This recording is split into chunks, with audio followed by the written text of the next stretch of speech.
بسم اللہ الرحمن الرحیم۔ منتاش نے لگاتار 2 اور سخت ضربیں میولی کے دوسرے کندھے پر لگائیں۔ میولی ان ضربوں سے خم کھا گیا۔ پھر منتاش نے اس کا ہاتھ پکڑ کر زور سے اپنی طرف کھینچا، ساتھ ہی اپنی کوہنی کی ایک سخت ضرب بھی میولی کی چھاتی پر لگا دی۔ میولی کا بالائی حصہ زمین کی طرف جھک کر رہ گیا۔ تبھی اچانک منتاش نے اچکنے کے انداز میں میولی کو اپنے دونوں ہاتھوں پر اٹھا کر فضا میں بلند کر دیا اور پھر اسے زور سے زمین پر پٹخ دیا۔ میولی زمین پر چت اور بے سدھ پڑا رہ گیا۔ منتاش نے آگے بڑھ کر میولی کی چھاتی پر اپنا پاؤں رکھ دیا۔ میولی نے کوئی مزاحمت نہیں کی، وہ خاموش اور ساکن تھا۔ منگولوں کا سردار یاسوگائی لپک کر میدان کے اندر داخل ہوا اور منتاش کو پکڑ کر اپنے ساتھ لے جاتے ہوئے کہا، اے جوان، تو نے یہ مقابلہ جیت لیا ہے۔ اتنے میں 2 اور جوان میدان میں داخل ہوئے اور میولی کو سہارا دے کر میدان سے باہر لے گئے۔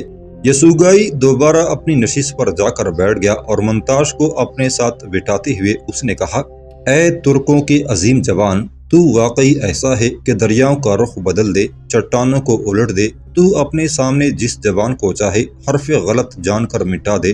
قسم بوگدو کی، جیلے بیکال سے لے کر مشرق میں منچوک یاک اور مغرب میں دریائی یورال تک میں نے تم جیسا کوئی طوفانی شولو جیسا نوجوان نہیں دیکھا کہ تم نے منگولوں کے سب سے طاقتور جوان کو لمحوں کے اندر اپنے سامنے شکست خوردہ کر کے رکھ دیا ہے۔ پھر یاسوگائی نے اپنی پشت پر کھڑی حسین لڑکیوں کی طرف اشارہ کیا۔ ان میں سے 2 بھاگتی ہوئی ایک قریبی خیمے میں گئیں اور وہاں سے 2 بڑے بڑے تشت اٹھائے منتاش اور یاسوگائی کے سامنے آ کھڑی ہوئیں۔ منتاش نے دیکھا وہ دونوں حسین لڑکیاں جو تشت اٹھائی ہوئی تھی، ان میں سے ایک میں دودھ اور چاول کی شراب کے علاوہ ابلے ہوئے جاگ دودھ کے پیالے تھے اور دوسرے تشت میں سفید سمور کا قیمتی لباس، ہرن کے چمڑے کے جوتے اور ایک چرمی سینہ پوش تھا جس کی دوسری تہہ کے اندر اون بری ہوئی تھی تاکہ پہننے والے کو سردی کی جان لیوا کاٹ سے محفوظ رکھے۔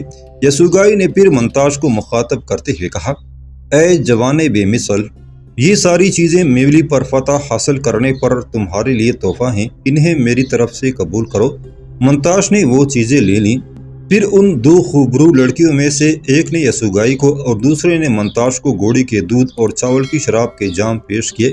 منتاش نے اس لڑکی کو مخاطب کر کے کہا، میں مسلمان ہوں، شراب نہیں پیتا، اگر یہ جاگ سادہ دودھ گھوڑی کا ہے تو اسے بھی لے جاؤ، میں نہ پیوں گا۔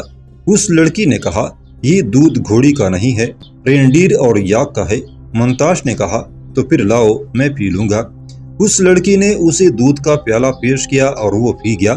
جب وہ لڑکیاں برتن اٹھا کر لے گئیں تو یاسوگائی نے منتاش سے کہا، اے شیر دل جوان، تو سوچتا ہوگا میں نے تیرا مقابلہ میولی سے کیوں کرایا اور اس میں کیا بھید اور منفیت ہے۔ دیکھ، ہمارے شمال میں ایک انتہائی جنگجو قبیلہ تائجوت آباد ہے۔ یہ قبیلہ نسلاً ہم منگولوں کا دشمن ہے، لیکن آج کل اس قبیلے کے تعلقات ہمارے ساتھ اچھے ہیں۔ یہ قبیلہ جس کا میں نے ذکر کیا ہے، یہ بھی بورچین قبیلہ ہے۔ دیکھ منتاش، اس تائجوت قبیلے کے سردار کا نام ترغاتائی ہے۔ یہ شخص خود بھی مبالغے کی حد تک بہادر اور جفاکش ہے۔ اس کی اولاد صرف ایک بیٹی ہی ہے اور اس کا نام جوبانی ہے۔ سن اے منتاش، یہ جوبانی ابھی 15-16 برس کی ہے، پر یہ جوبانی نام کی لڑکی حسین ہے۔ چاندنی ریچھے آبشاروں اور کھوری آنکھوں کے خواب کی طرح وہ پرکشش ہے۔ آہ، یہ جوبانی اس علاقے کے جوانوں کے لیے دل کی تابندگی اور جان کی رخشندگی ہے کہ ہر کوئی اس کے حسن اور جسمانی ساخت کی بنا پر دیوانگی کی حد تک اسے پسند کرتا ہے، لیکن کوئی بھی ابھی تک اسے حاصل نہیں کر سکا، بلکہ بہت سے جوان اسے حاصل کرنے کی کوشش میں اپنی جان سے ہاتھ دھو بیٹھے۔ میرے اپنے قبیلے کے کچھ جوانوں نے بھی اسے حاصل کرنے کی کوشش کی مگر ناکام رہے۔ میولی ہمارے قبیلے کا سب سے طاقتور اور زور آور اور بے باک جوان سمجھا جاتا تھا، لیکن میولی بھی جوبانی کو حاصل کرنے میں ناکام رہا۔ میری یہ خواہش ہے کہ حسین و پرکشش جوبانی میرے قبیلے کے کسی جوان کی بیوی بنے۔ اس طرح دور و نزدیک تک ہمارے قبیلے کی طاقت و عظمت کی دھاک بیٹھ جائے گی اور دوسرے قبائل ہم پر فخر کریں گے۔ منتاش نے غور سے منگولوں کے سردار یاسوگائی کی طرف دیکھتے ہوئے پوچھا، کیا یہ لڑکی جس کا نام آپ نے جوبانی بتایا ہے کسی اندھے کنویں میں بند ہے جو ہر کوئی اسے وہاں سے نکالنے میں ناکام رہتا ہے؟ یا یہ کہ وہ خود ایسی طاقتور اور بہادر ہے کہ اسے چاہنے والے جوانوں کا اس سے مقابلہ کرایا جاتا ہے اور وہ انہیں ہرا دیتی ہے؟ یسوگائی نے کہا، یہ دونوں باتیں نہیں ہیں۔ جوبانی تو ایک نازک اندام اور حسین لڑکی ہے۔ اصل معاملہ یہ ہے کہ جوبانی کے باپ اور تائجود قبیلے کے سردار ترغاتائی نے نیلے رنگ کا ایک ریچھ پال رکھا ہے۔ یہ ریچھ بہت بڑی جسامت کا اور بے حد طاقتور ہے۔ ترغاتائی کا اعلان ہے کہ جو بھی جوان اس نیلے ریچھ سے مقابلہ کر کے اسے زیر کرے گا وہ اپنی بیٹی جوبانی کی شادی اس سے کر دے گا۔ پچھلے 2 سال سے اس نے یہ اعلان کر رکھا ہے، پر ابھی تک نہ کوئی اس ریچھ کو زیر کر سکا اور نہ جوبانی کسی کی ہو سکی۔ ترغاتائی کا یہ بھی اعلان ہے کہ جو بھی جوان جوبانی کو جیتے گا وہ اسی قبیلے میں رہے گا اور ترغاتائی کے بعد وہی تائجود قبیلے کا سردار ہوگا۔ شاید تمہیں معلوم ہوگا کہ جس طرح ترک بھیڑیے کو اپنا جد امجد خیال کرتے ہیں، اسی طرح ہم لوگ نیلے ریچھ کو مقدس اور محترم خیال کرتے ہیں۔ اب جبکہ کوئی بھی اس نیلے ریچھ کو زیر کر کے جوبانی کو نہیں جیت سکا تو لوگوں میں یہ افواہیں پھیل گئی ہیں کہ وہ نیلا ریچھ کوئی روح ہے جسے زیر نہیں کیا جا سکتا۔ یہ ریچھ اس وقت بچہ تھا جب ترغاتائی نے اسے جنگل سے پکڑا اور اپنے گھر میں اس کی ایسی خدمت کی کہ اب وہ ایک خونخوار ریچھ بن گیا ہے۔ میری خواہش ہے کہ تم اس نیلے ریچھ سے مقابلہ کرو۔ میولی سے تمہارا مقابلہ میں نے اسی غرض کے لیے رکھا تھا کہ میں تمہاری قوت کا اندازہ لگا سکوں، اور میرا اندازہ یہ ہے کہ تم اس ریچھ کو زیر کر سکتے ہو۔ میں چاہتا ہوں کہ تم اس نیلے ریچھ کو زیر کر کے جوبانی کو اپنی بیوی بنا لو اور وہیں جوبانی کے قبیلے میں ہی قبیلے کا نائب سردار بن کر رہو، جبکہ ترغاتائی کے بعد تم اس قبیلے کے مطلق العنان سردار بن جاؤ گے۔ کہو، کیا تم اس کے لیے اپنی رضامندی کا اظہار کرتے ہو؟ منتاش نے گردن جھکا کر کچھ سوچا، پھر اس نے کہا، اگر یہ آپ کی خواہش ہے کہ میں یہ مقابلہ کروں تو پھر میں اس مقدس نیلے ریچھ سے ضرور مقابلہ کروں گا اور اسے اپنے سامنے زیر کروں گا اور ترغاتائی کی بیٹی جوبانی کو اپنی بیوی بناؤں گا۔ یسوگائی نے منتاش کی پیٹھ پر ہاتھ مارتے ہوئے کہا، واہ، تو نے کیسا عمدہ اور مناسب فیصلہ کیا ہے کہ تو نے میرا دل خوش کر دیا ہے۔ یسوگائی نے اس بار اپنے قریب بیٹھے ہوئے اپنے بڑے بیٹے تموچن کو مخاطب کر کے کہا، تموچن، دیکھ، تو اپنے کچھ جوانوں کو اسی وقت تائجود قبیلے کی طرف بھجوا دو، جو اس کے سردار ترغاتائی کو میرا یہ پیغام سنائے کہ میرے قبیلے کا ایک جوان کے نام جس کا منتاش ہے اور جسے میں اپنا بیٹا بنا چکا ہوں، وہ جوبانی کو حاصل کرنے کے لیے نیلے ریچھ سے مقابلہ کرے گا۔ دیکھ تموچن، اگر منتاش نے یہ مقابلہ جیت لیا تو پھر ان برف زاروں کے اندر ہمارے قبیلے کا وقار بہت بڑھ جائے گا۔ دیکھ، انہیں بتانا کہ ہم آنے والی رات کے پچھلے پہر میں یہاں سے کوچ کریں گے اور یہ مقابلہ کل دوپہر کے وقت ہوگا۔ تموچن جب وہاں سے چلا گیا تو یسوگائی نے منتاش سے کہا، اب تم میرے ساتھ میرے خیمے میں چلو، وہاں آرام کرو کہ کل مطمئن ہو کر تم اس نیلے ریچھ سے مقابلہ کر سکو۔ پھر یسوگائی اٹھ کھڑا ہوا اور منتاش کو لے کر اپنے خیمے کی طرف چل دیا۔ آنے والی رات کے پچھلے پہر میں یسوگائی، منتاش اور اپنے قبیلے کے انگنت لوگوں کے ساتھ تائجود قبیلے کی طرف روانہ ہو گیا۔ منگولوں کا سردار یسوگائی جب اپنے لوگوں کے ساتھ تائجود قبیلے میں پہنچا تو وہاں مقابلے کی تیاریاں مکمل تھیں۔ تائجود قبیلے کی مرکزی بستی جس کے اندر ان کا سردار رہتا تھا، اس بستی کے باہر ایک کھلے میدان میں ایک وسیع پنڈال بنا ہوا تھا۔ بے شمار لوگ اس پنڈال کے اندر جمع تھے اور پنڈال کے ایک طرف ایک غیر معمولی جسامت کا دیو پیکر نیلا ریچھ بندھا ہوا تھا۔ یسوگائی کے پہنچنے کے تھوڑی ہی دیر بعد تائجود قبیلے کا سردار ترغاتائی اپنی حسین اور پرکشش بیٹی جوبانی کے ساتھ اپنے خیمے سے نکل کر پنڈال کی طرف آیا۔ ان کے ساتھ ان کے محافظ بھی تھے۔ پنڈال کے ایک طرف جو مٹی کی بلند جگہ بنی ہوئی تھی اس پر ترغاتائی آ کر بیٹھ گیا اور منگولوں کے سردار یسوگائی کو بھی اس نے اپنے ساتھ بٹھایا۔ یسوگائی نے منتاش کو بھی اس بلند جگہ پر اپنے ساتھ بٹھایا۔ پھر ترغاتائی نے یسوگائی کو مخاطب کرتے ہوئے پوچھا، اے منگولوں کے عظیم سردار، کون اس نیلے ریچھ سے مقابلہ کرنا چاہتا ہے اور میری بیٹی جوبانی کا خواہش مند ہے؟ یسوگائی نے ہاتھ کے اشارے سے منتاش کو سامنے آ کر کھڑا ہونے کو کہا۔ جب منتاش اٹھ کر یسوگائی، ترغاتائی اور جوبانی کے سامنے کھڑا ہو گیا تو یسوگائی نے کہا، یہ ہے وہ جوان جو اس نیلے ریچھ سے مقابلہ کر کے جوبانی کو حاصل کرے گا۔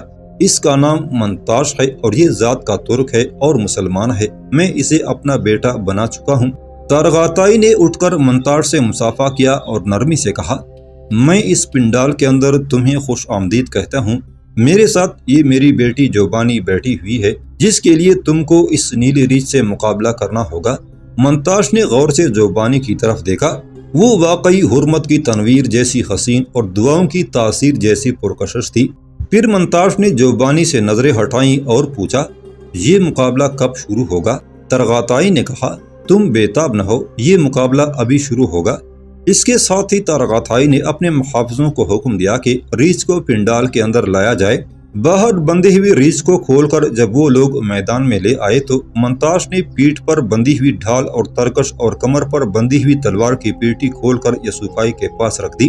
پھر جب وہ ریچھ کی طرف بڑھنے لگا تو ترغاتائی نے کہا، اے نووارد جوان، تو ریچھ سے مقابلے کے دوران اپنی ڈال اپنے پاس رکھ سکتا ہے، کیونکہ پہلے جتنے بھی جوانوں نے اس ریچھ کا مقابلہ کیا انہیں یہ سہولت دی گئی تھی اور اس سے سب نے فائدہ اٹھایا، پر افسوس ان میں سے کوئی بھی اس ریچھ کو نیچا دکھانے میں کامیاب نہ ہو سکا۔ اب دیکھتے ہیں تو اس مقابلے میں کیسا نکلتا ہے۔ منتاش نے کہا، نہیں، میں ڈال استعمال نہ کروں گا، نہتا ہی مقابلہ کروں گا۔ پھر وہ میدان کے وسطی حصے کی طرف بڑھا۔ اس موقع پر ترغاتائی نے یسوعائی سے کہا، یہ جوان ان جوانوں سے کافی حد تک مختلف ہے جنہوں نے پہلے اس ریچھ سے مقابلہ کیا۔ ریچھ کے مقابلے میں ان سب نے بخوشی اپنی اپنی ڈال استعمال کی، لیکن یہ پہلا جوان ہے جو اس رعایت سے فائدہ اٹھانا نہیں چاہتا۔ ترغاتائی جب خاموش ہوا تو اس کی بیٹی جوبانی نے کہا، اے میرے باپ، میرا دل کہتا ہے یہ اجنبی جوان جس کا نام منتاش ہے اور جو مسلمان ہے اس مقابلے کو جیت لے گا۔ میں نے اس کے ہاتھوں کو غور سے دیکھا ہے، اس کے ہاتھ ریچھ کے پنجوں سے زیادہ مضبوط اور بڑے ہیں، اور اس کے چہرے پر میں نے چٹانوں کو الٹ دینے والا عزم دیکھا ہے۔ مجھے لگتا ہے میری خاطر نیلے ریچھ کے ساتھ یہ آخری مقابلہ ہوگا۔ یسوعائی نے جوبانی سے کہا، اے بیٹی، تو نے میرے دل کی بات کہی، میرا بھی یہی اندازہ ہے کہ منتاش یہ مقابلہ جیت لے گا۔ میں دیکھتا ہوں اس میں وہ تمام صفات ہیں جو ایسے جوان میں ہونی چاہیے جو تمہارا شوہر بن سکے۔ جوبانی اور یسوعائی کی گفتگو کے جواب میں ترغاتائی بھی کچھ کہنا چاہتا تھا پر خاموش ہی رہا، کیونکہ منتاش میدان کے وسط میں ریچھ کے پاس پہنچ چکا تھا۔ لہٰذا اس نے اپنا ہاتھ فضا میں بلند کر کے مقابلہ شروع کرنے کا حکم دے دیا۔ ترغاتائی کے محافظوں نے ریچھ کو کھول کر آزاد کر دیا اور پھر جلدی جلدی میدان سے باہر نکل گئے۔ منتاش کو اپنے سامنے دیکھ کر وہ نیلا ریچھ بری طرح غرانے لگا اور اپنی منہ سے جاگ چھوڑنے لگا تھا۔ منتاش نے آسمان کی طرف دیکھا اور دعائیہ انداز میں کہا، اے اللہ، تیرا جلال کو بکو، تیرا جمال ہر سو، میں تیرا عاجز بندہ ہوں، تو مجھے ہمت عطا کر کہ میں سرخ روح ہو کر اس میدان سے نکلوں۔ پھر منتاش کسی انمول مرد جرے کی طرح ریچھ کی طرف بڑھا اور بے خوف خطر اس نیلے ریچھ سے برسر پیکار ہو گیا۔ ریچھ نے قریب آ کر منتاش کو اپنا بھاری برکم اور وزنی پنجہ مارنا چاہا۔ اب وہ اپنے پچھلے دونوں پاؤں پر کھڑا تھا اور اگلے دونوں پنجے منتاش کو مارنے کے لیے اس نے ہوا میں بلند کر رکھے تھے۔ ریچھ نے پہلے اپنا دایاں پنجہ اسے مارنا چاہا۔ منتاش نے اس کا دایاں بازو اپنے پنجے کی مضبوط گرفت میں لے لیا اور اس موقع پر ریچھ نے چونکہ بری طرح اپنا منہ کھول رکھا تھا، لہٰذا اپنے دوسرے ہاتھ سے ریچھ کا دوسرا پنجہ پکڑ کر منتاش نے اس کے منہ میں دے دیا۔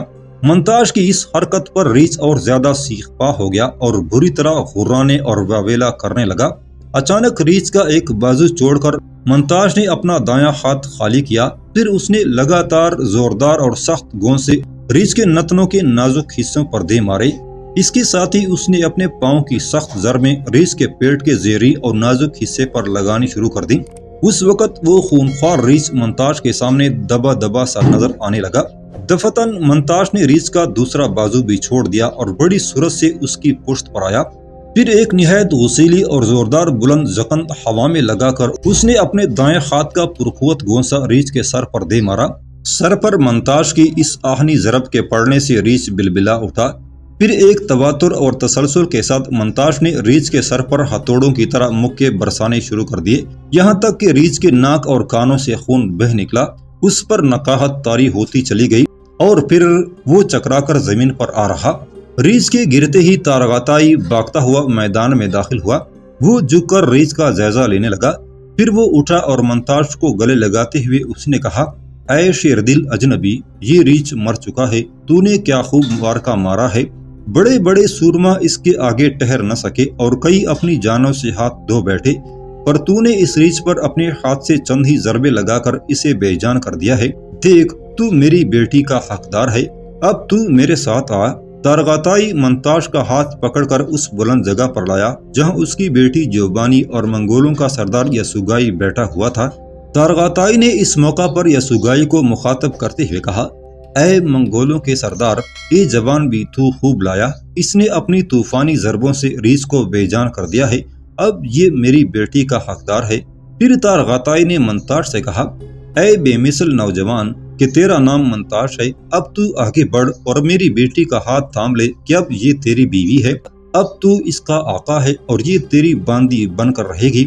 اتنی دیر تک عرب تاجر قرطیس بن تمر بھی وہاں منتاش کے پاس آ کھڑا ہوا تھا۔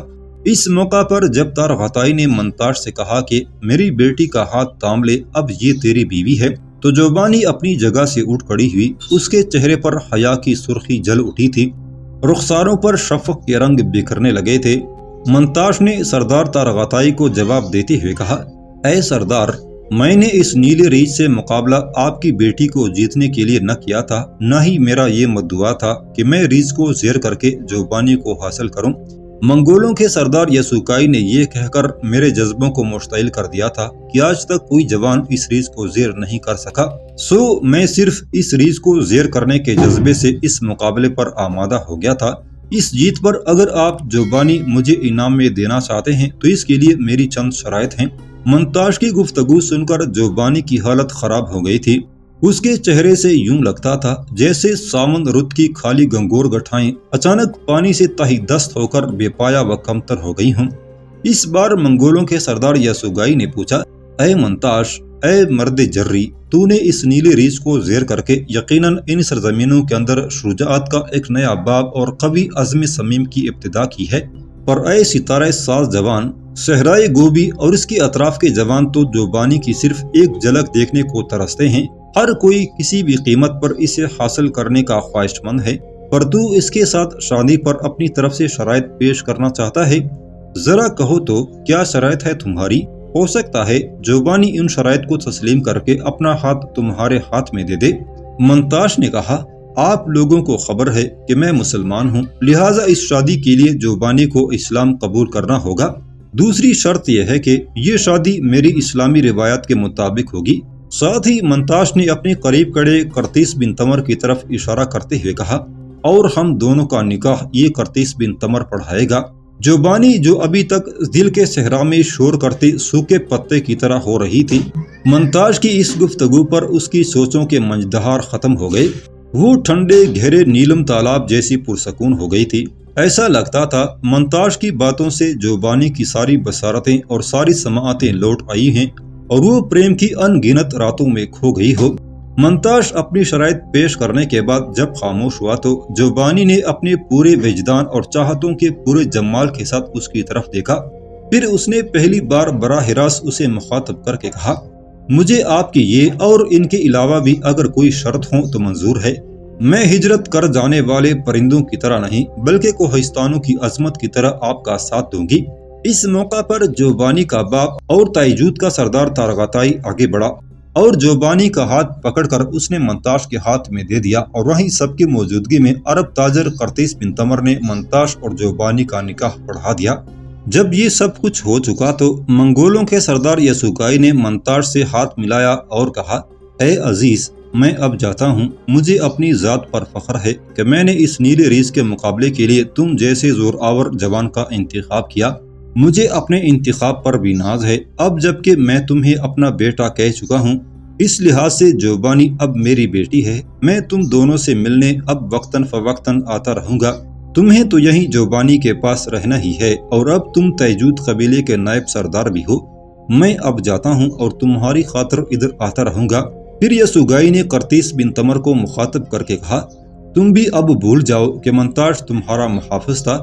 تم آؤ، میرے ساتھ چلو، اور جو مال تجارت تم لے کر آئے ہو وہ سارے کا سارا میں تم سے اپنے منگولوں کے لیے خرید لوں گا۔ یسوگائی اپنے منگولوں اور عرب تاجر کے ساتھ وہاں سے اپنے قبیلے کی طرف کوچ کر گیا، جبکہ جوبانی منتاش کا ہاتھ تھام کر اپنے خیمے کی طرف چل دی جو اس کی خوابگاہ کے طور پر استعمال ہوتا تھا۔